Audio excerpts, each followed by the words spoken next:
Turabasuhuje mwese abakunzi bacu musanzwe mudukurikirana kuri Irivuzimana TV.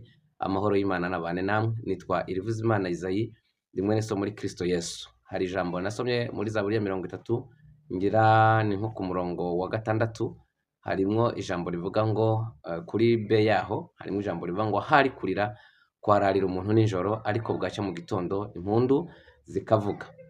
Zaburi ya 12 umurongo wa 6 harimo ijambo rivuga ngo kubwo kunyagwa ku munyamubabaro, kubwo gusuhuza umutima k'umukene, nonaha ndahaguruka ndashira mu mahoro uwo bacunira ingoni.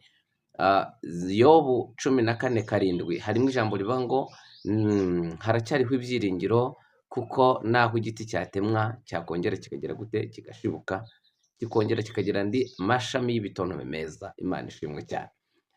Zaburi ya 25 umurongo wa 3 harimo ijambo rivuga ngo siko bizaba muba mutegereza, ntawe uzakorwa n'iki n'isoni, keretse abantu baba mu masezerano ari nta mpamvu. Guys, impamvu inteye gukora iyi video, ndifuza guhumuriza umuntu wese uri mu gihe cy'umubabaro. Yobu yigeze yaba mu gihe cy'umubabaro, arababara kugeza igihe yavumye umunsi havuzwe ko nyina yamusamye inda, n'umunsi havuzwe ko Yobu yavutse akajya ku isi.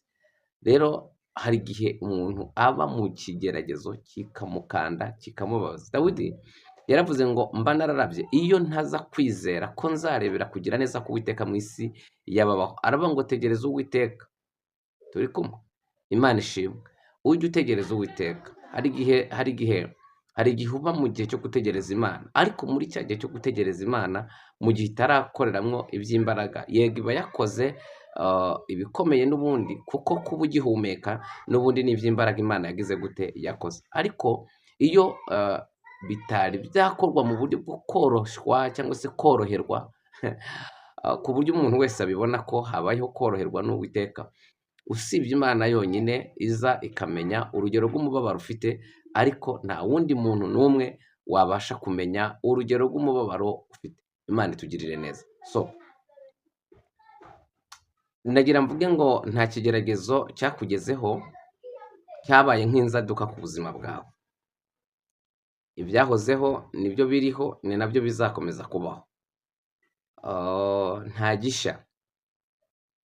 Umubabaro wagize waba wo kwangwa n'abavandimwe, Yosefu baramwanze, baramugurisha, bamujugunya mu rwobo rutarimo amazi, bamukuramo, bamushira ku isoko. Umuntu ushobora kuba uri mu kigeragezo cyo kwangwa n'abo muvukana, nagira ngo nkubwire ngo komeza ubane n'Imana. Kandi ikindi numva nakubwira, nagira ngo ngusabe, Imana nimara kugutabara wowe ntuzabitura inabi bakugiriye, ahubwo Bibiliya iravuga ngo ikibi cye kubanesha, ahubwo ikibi mukinesheje icyiza. Imana itugirire neza. Hari igihe umuntu agirirwa nabi, ariko Bibiliya ikavuga ngo umwanzi wawe nasonza uzamugaburire, kandi nagira inyota uzamuhe icyo kunywa. Ndabizi ko bikomeye kuri twebwe nk'abantu, ariko mu mbaraga z'ubumana birashoboka. Imana itugirire neza. Mu mbaraga z'ubumana birashoboka, ariko mu mbaraga z'ubumuntu ntabwo bishobora gushoboka, ariko mu mbaraga z'ubumana birashoboka. Imana itugirire neza. Imana rero ibaho umugisha, Imana ibagirire neza. Reka ubuntu n'amahoro bya Kristo bibane n'abizera bose. Ikintu cyose kikuriho nagira nkubwire ngo humura, nta joro ridacya, nta n'imvura idahita. Shalom, shalom, shalom. Iyo uzaba igitangaza, urabanza ugahinduka itangazo. Ntabwo babyumvishe. Iyo uzaba igitangaza, ubanza ukaba itangazo. Niba ari uri itangazo, humura uzavamo igitangaza. Utaraba itangazo, nta gitangaza gihari. Niba uzaba igitangaza, uca mu itangazo, bakakuvuga.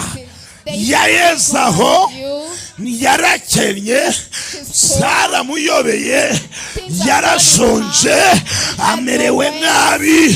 Iwabo nibashaka, iwabo nibaramisha ingo, iwabo barakena, iwabo ni imivumo.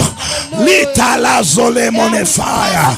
Tole ngo hari korari imwe Igisenyi ngo haje ikigo gikora ubushakashatsi, urumva ngo cyakoraga ubushakashatsi ku busugi. Pasiteri wari urimo ni muri ADPR aravuga ati Nyagasani, baravuga ngo umukobwa basanze ari isugi baramuha moto. Pasiteri aravuga ati ndagushimiye ko twibutse Mana. Moto abara amafaranga, ahamagara bene data korari ati moto zirabonetse. Yakora kuri Cecile aterega pastor nakijijwe nkuze. Yakora kuri Simba ati ngewe ntabwo nakubwiye ariko buri gihe haraho nanyuze. Iragahezagirwa ko ari indahemuka mu kutubabarira no kutweza, mu kutubabarira no kutweza. Wowe cyangwa njyewe ntituzi kubabarira habe na busa.